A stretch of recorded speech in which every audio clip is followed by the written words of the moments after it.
In the face of adversity, Beate Chelette's entrepreneurial journey took an unexpected turn.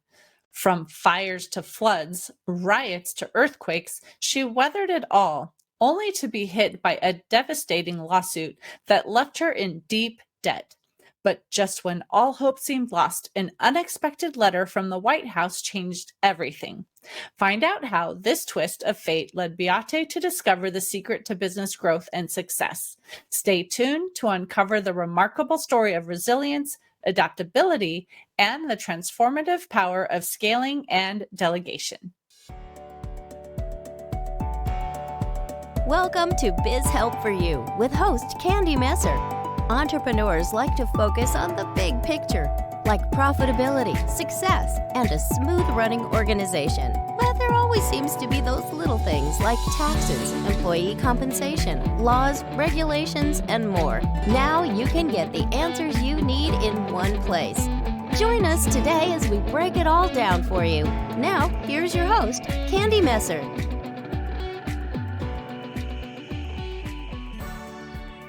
Hello and welcome to Biz Help for You with Candy Messer. Thank you for joining me today. If you missed my last episode and would like to listen to the show, links can be found on my social media pages as well as multiple favorite podcast platforms. And if you'd like to receive notifications on when my podcasts have been uploaded, please like and subscribe. I want to tell you a little bit about my guest today. Beate Chelette is the growth architect and founder of the Women's Code and provides visionaries and leaders with strategies that grow their authority so that they can scale their impact. A first-generation immigrant who found herself $135,000 in debt as a single parent, Beate bootstrapped her passion for photography into an extraordinarily successful global business and eventually sold it to Bill Gates in a multi-million-dollar deal. She is amongst the top 100 global thought leaders by People Hum and one of 50 must-follow women entrepreneurs by HuffPost. Recent clients include Amazon, Reckitt, the maker of Lysol, Chevron, Merck, Johnson & Johnson, the Women's Legislative Caucus of California, Cal State University, Dominguez Hills, Shelter Inc., Mental Health First Aid, and thousands of small businesses. Beate is the author of the #1 international award-winning Amazon bestseller, Happy Woman, Happy World, How to Go from Overwhelmed to Awesome, a book that corporate trainer and best-selling author Brian Tracy calls a handbook for every woman who wants health, success, and a fulfilling career. So Beate, welcome to the show. Thank you so much for having me, Candy. I'm looking forward to it. I am going to enjoy this discussion as well. I think it's really important for entrepreneurs to really understand the concept of growth and scaling and how to make an impact. But before I get into any of the questions on the specific topic, I'd love for you to share your story a little bit more detail and how you became involved with entrepreneurship. Yeah, so I am originally from Germany. I'm an immigrant. I live currently in Los Angeles. I am a mother of one and now a grandmother of one. My daughter just had a cute little bundle of joy a few weeks ago, which Congrats. I thoroughly enjoy. And even though that ages me, but I do believe that entrepreneurship is ageless and you can at any given time decide to do something. And the average age, I think, of entrepreneurship is 50 or some crazy number, right? So I started out in the creative arts. I'm a photographer by trade, and then went to become photo editor at Elle magazine in Germany at 23, then moved to the United States. I've been here for a couple of decades now, and started to run a photography representation, a photo production business. Hit a really bad snag for about 10 years. I call it my decade of bad luck, where I had to overcome 7 disasters from fires, floods, riots, earthquakes, September 11th, a lawsuit, and eventually a tsunami that killed one of my key vendors. And as I am fighting for survival, broke as broke can be, I, lost $500,000 in September 11th. And one day I lost $500,000 because my employee got too close to a key vendor and they had this idea how to run a business without me. And, and I couldn't figure out what it was that I did that I deserved to just constantly get just murdered on my path to success. And eventually it was so bad that I had settled a lawsuit. It settled for nothing. And I couldn't get out of my debt. And I started this stock photography syndication business called Beate Works that was providing architectural and interior images and celebrity homes.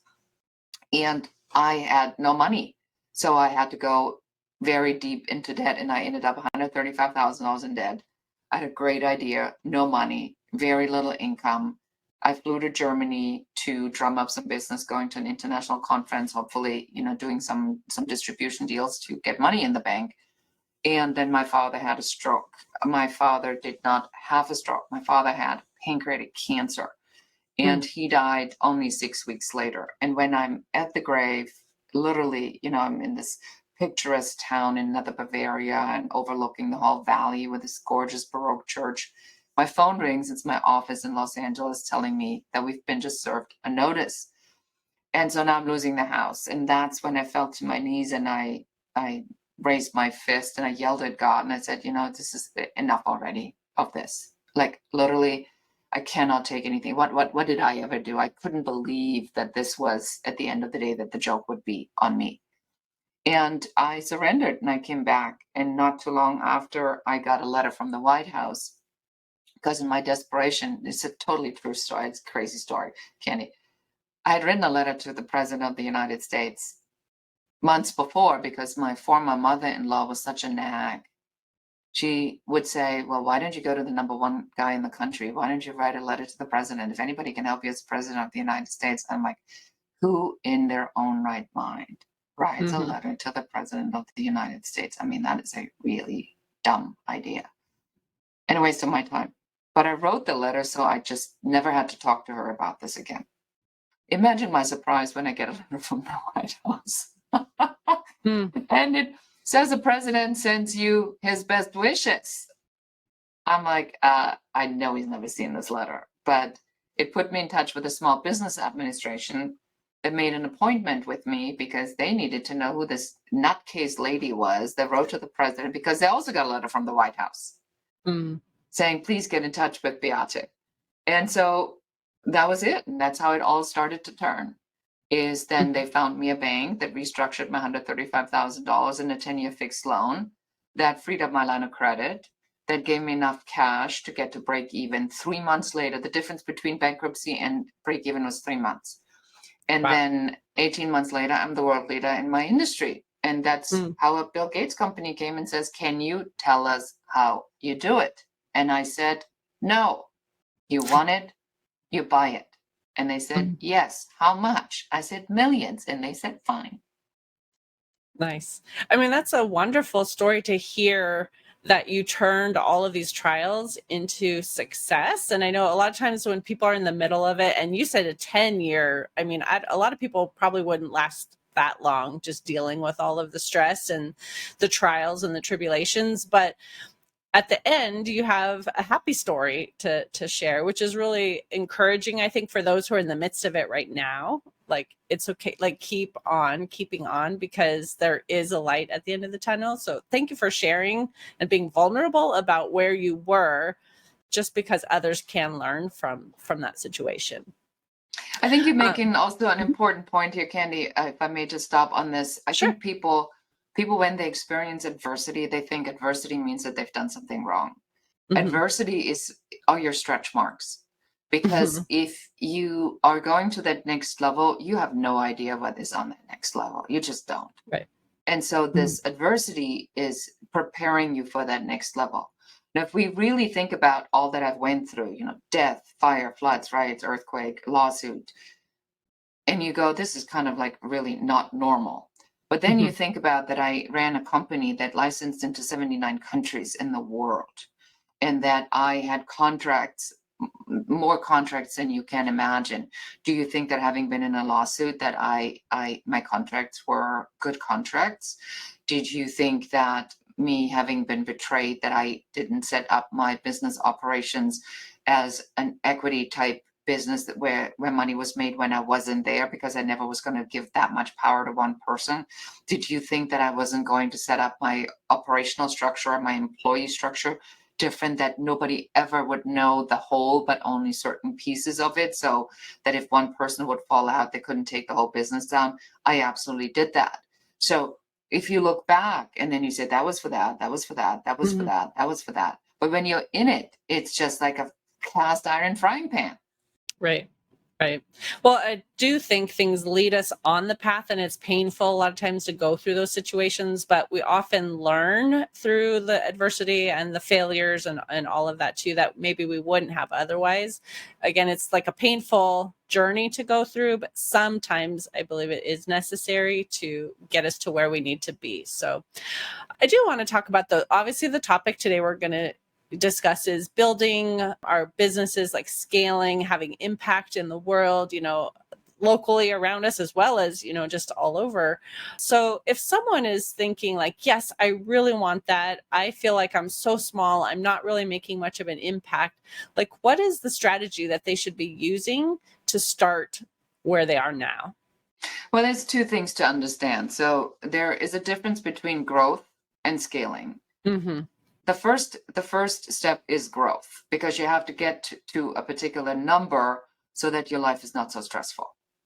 And once you are growing to a particular number and you are running out of time, or you can't get it all done anymore, or it just becomes too big operationally, that's when you need to scale.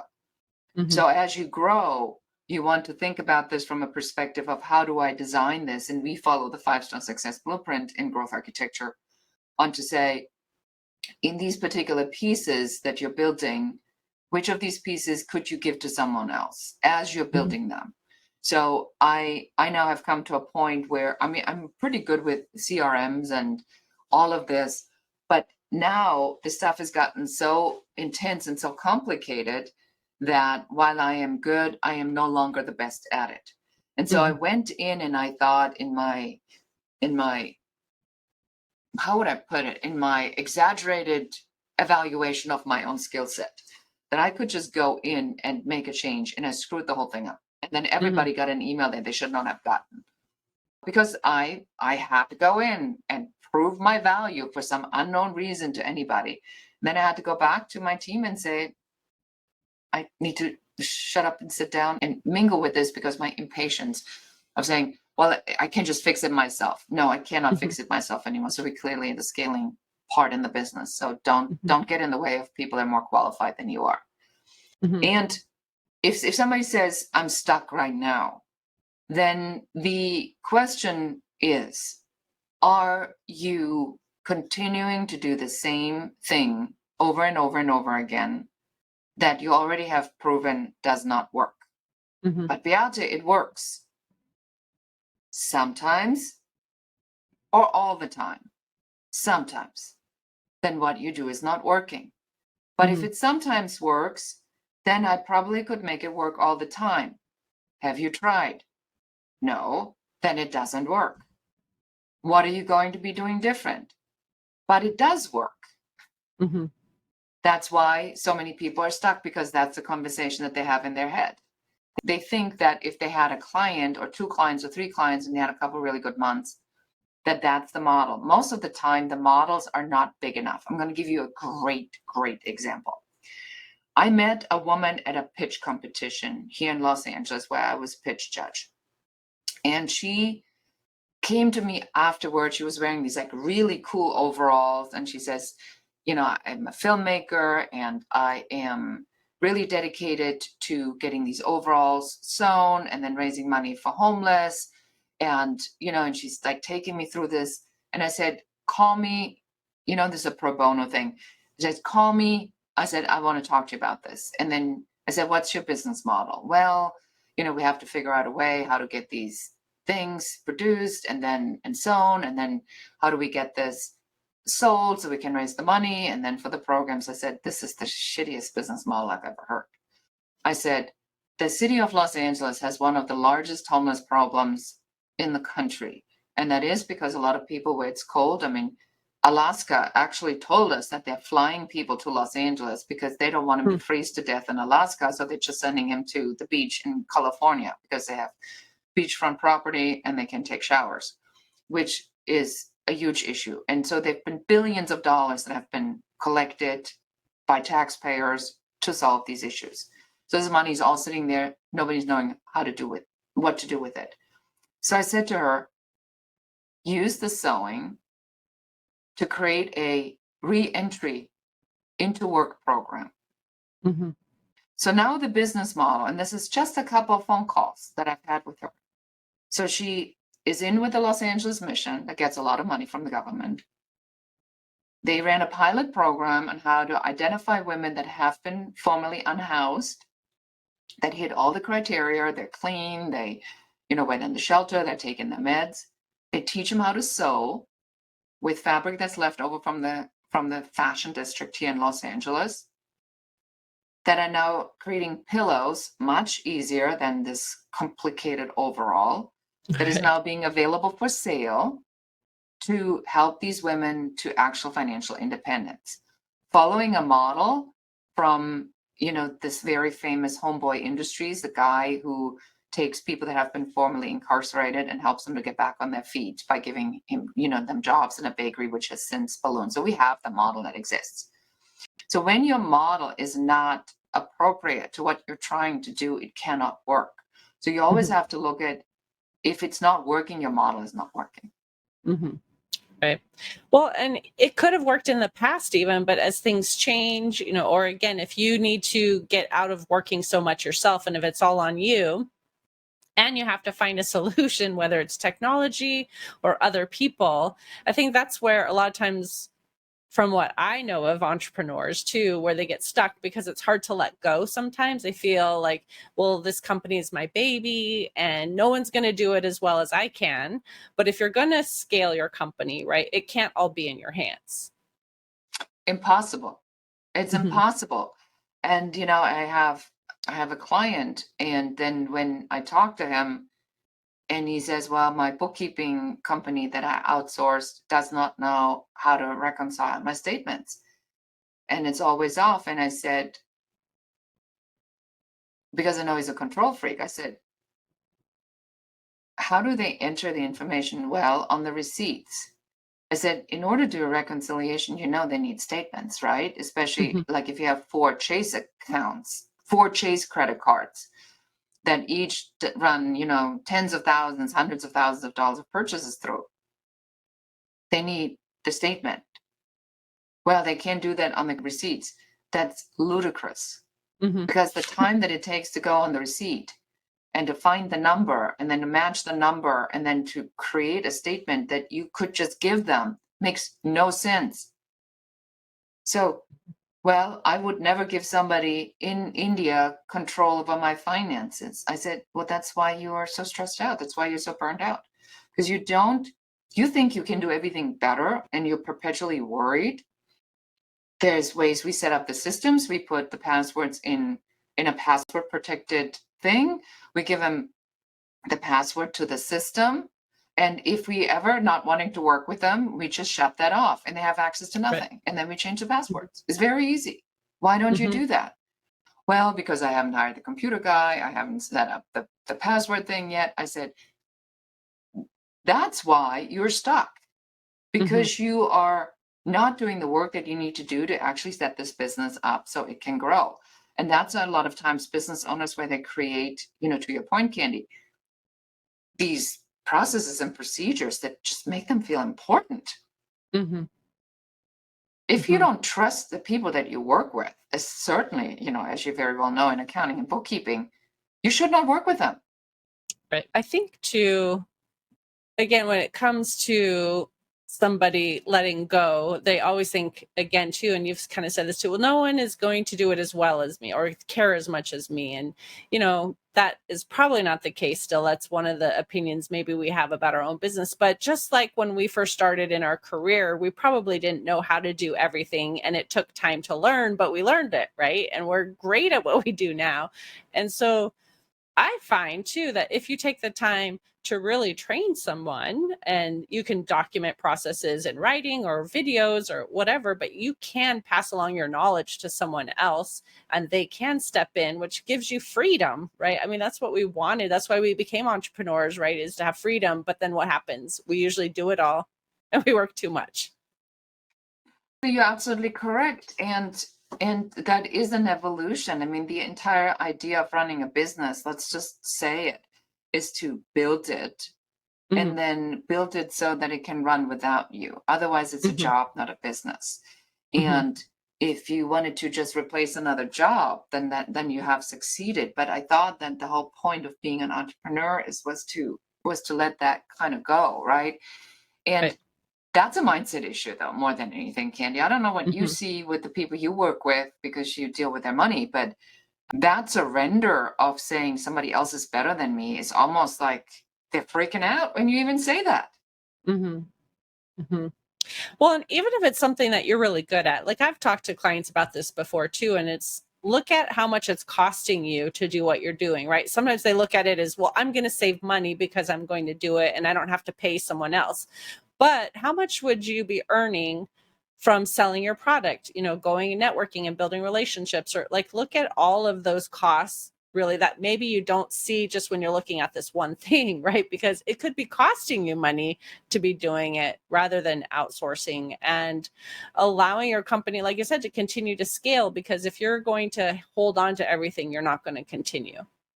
Yeah, I think that's a very important point you're making again, Candy, because this part of control is unbecoming conduct for entrepreneurs. There is no control. It's a wild ride. We're just holding on, and we have to allow this to go wherever it needs to go. And oftentimes in adversity, that's where the direction is being determined because you're going the wrong way. And then we go, well, this is too hard, and now I'm going to give up because this adversity is just too much. Therefore, it must be wrong, where the opposite is true. It is not designed to throw curveballs at you. It's designed to throw a curveball so you can start being a little bit more flexible and figuring out the things that you need to do to get to that next level. I have this saying where I said, opportunity is not presented to you in a Tiffany box, ever.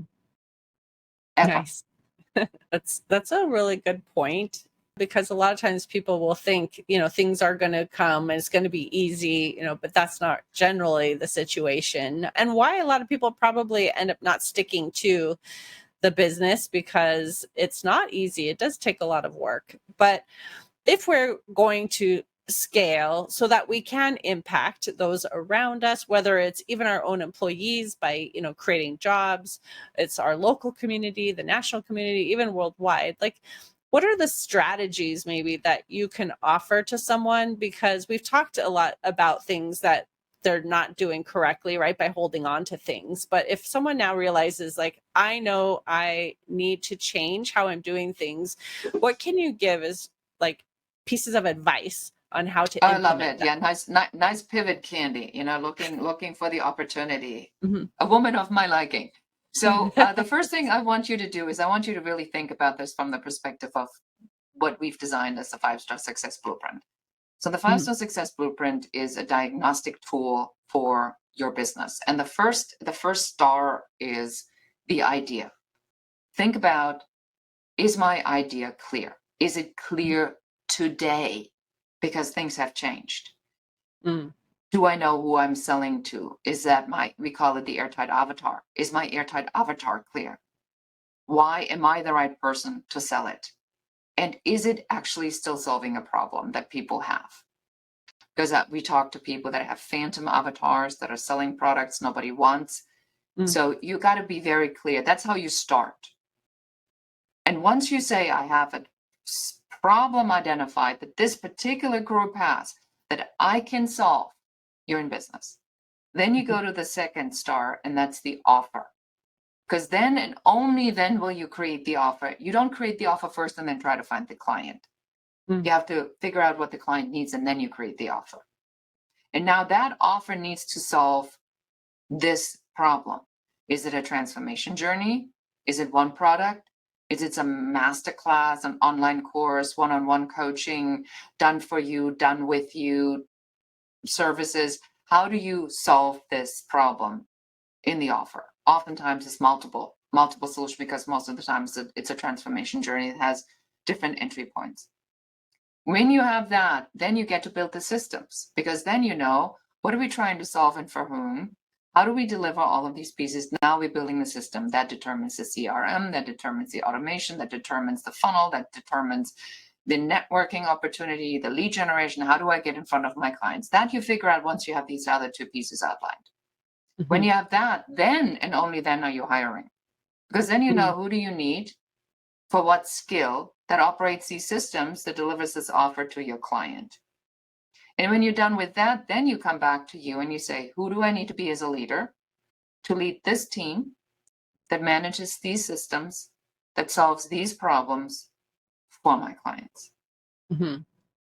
And I can see how those really do have to go in order too, because if you get something out of order, you might hire the wrong person, or like you said, maybe you're creating an offer that is not something that the market really wants. So I love that you have that structure that just kind of says, well, now that you have point one, let's move on through this process and get everything in alignment.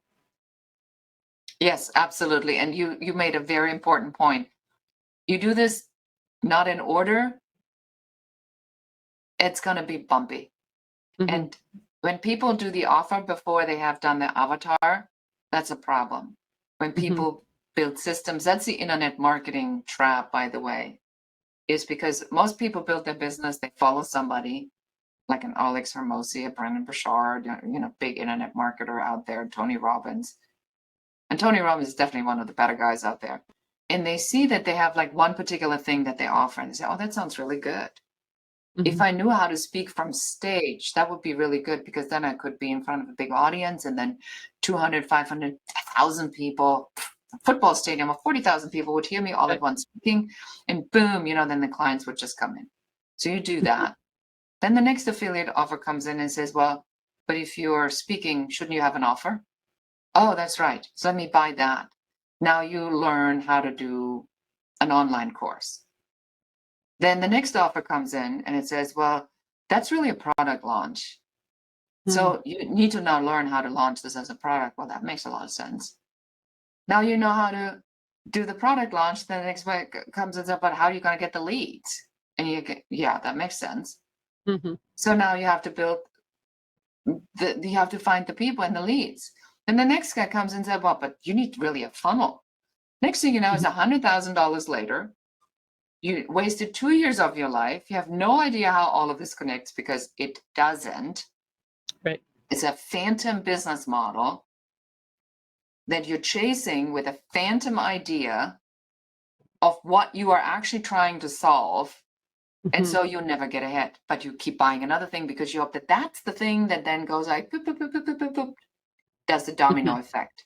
If you have that one last thing that you buy for $10,000 high ticket program, or the $25,000 mastermind, that then all the dominoes would fall. If you knew how to write, if you knew how to do a sales page, if you knew how to use AI, if you knew how to stop it, just stop it. Start with the airtight avatar. Who is your client? What do they need? What can you sell them that they need from you? And then we build the system. Right. Well, while you were speaking, one of the things that I thought about was another podcast guest I had at one point that said a lot of times business owners compare themselves to those gurus, right? Who say, I know how to do this and this is what you need to do. But you are probably in a way different place in your journey than they are too. And so a lot of times what they are teaching and that you pay for, and you just talked about all of that wasted money, right? A lot of times you're going to invest in something that maybe isn't really the best fit for you, but you just see this person, that seems to be knocking it out of the park and you want to be like them. And then that's a huge mistake that a lot of entrepreneurs would make. Yeah, I mean, I will say that there is validity to the subject matter expertise. There are good people who know what they're doing.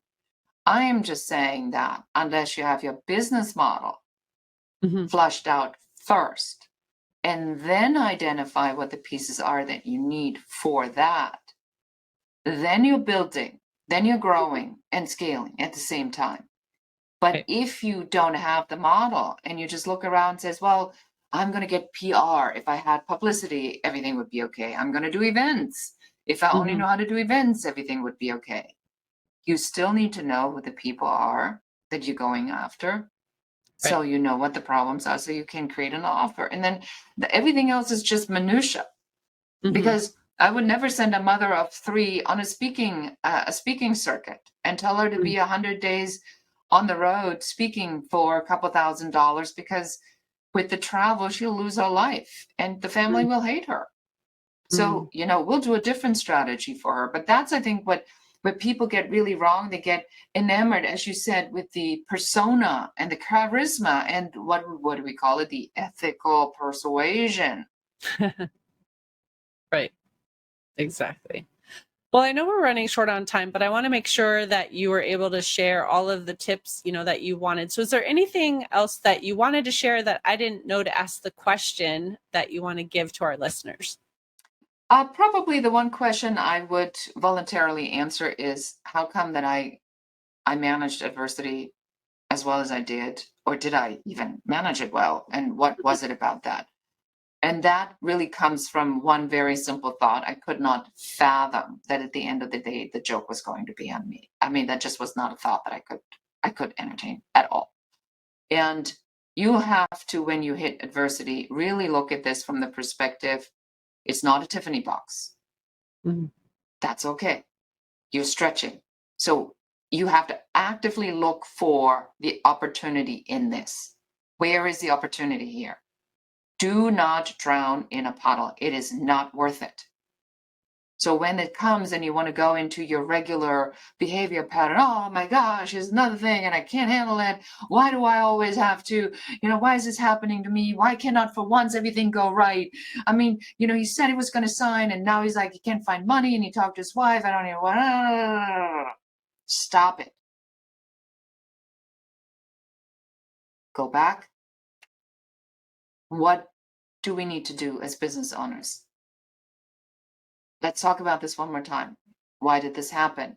What was the resistance? I just had a person, and that is in one of the groups that I'm facilitating, and she had talked about an exit plan before she even had started.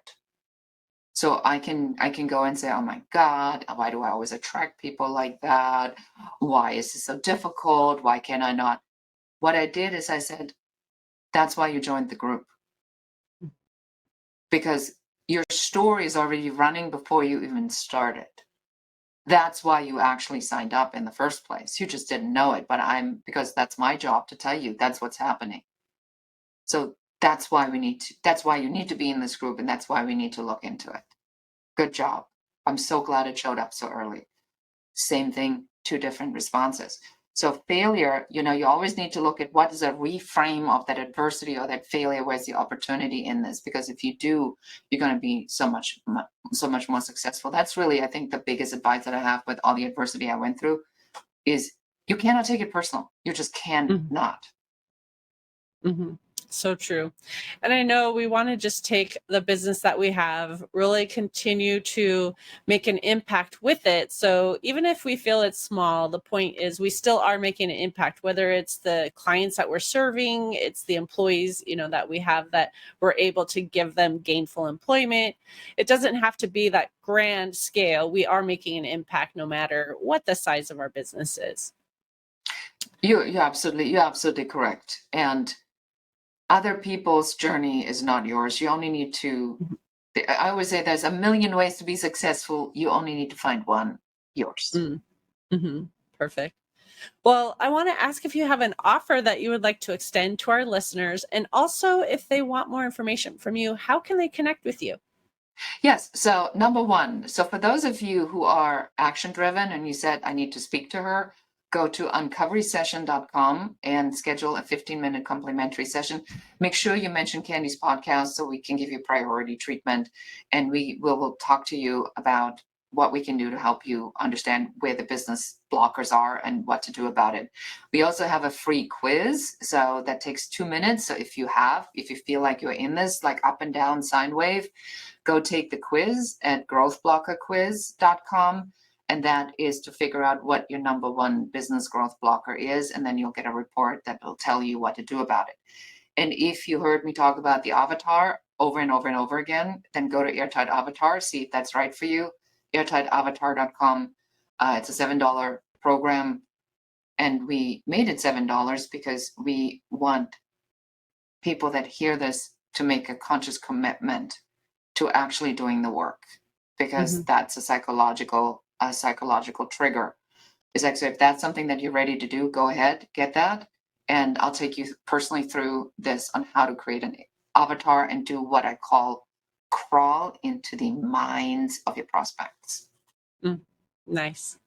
Well, thank you, Beate, for being a guest on my show, telling your story and how you overcame the adversity that you had to grow this business. It's had such a huge impact. And now, you're helping the individual entrepreneur focus on theirs as well. So thank you so much.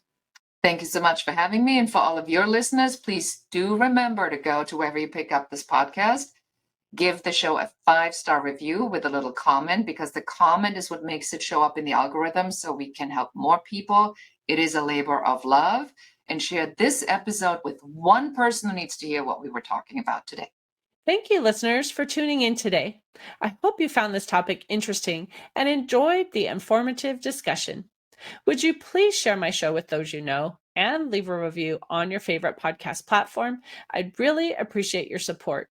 If you have any additional questions or comments, be sure to reach out to my guest at any of the links that they shared, or you could send me a message at media@abandp.com. I hope you can join me for my next interview, and remember, you can connect with me on Twitter, Facebook, and LinkedIn, and my website is abandp.com. This episode is sponsored by Affordable Bookkeeping and Payroll Services. If you are overwhelmed trying to handle the financial aspects of your business, AB&P is here to help. Contact us today to discuss your needs at 310-534-5577 or contact@abandp.com. My team and I are eager to assist you. Until next time, have a great day. Thank you for listening to Biz Help for You. Please join your host, Candy Messer, again next time. Have a terrific day.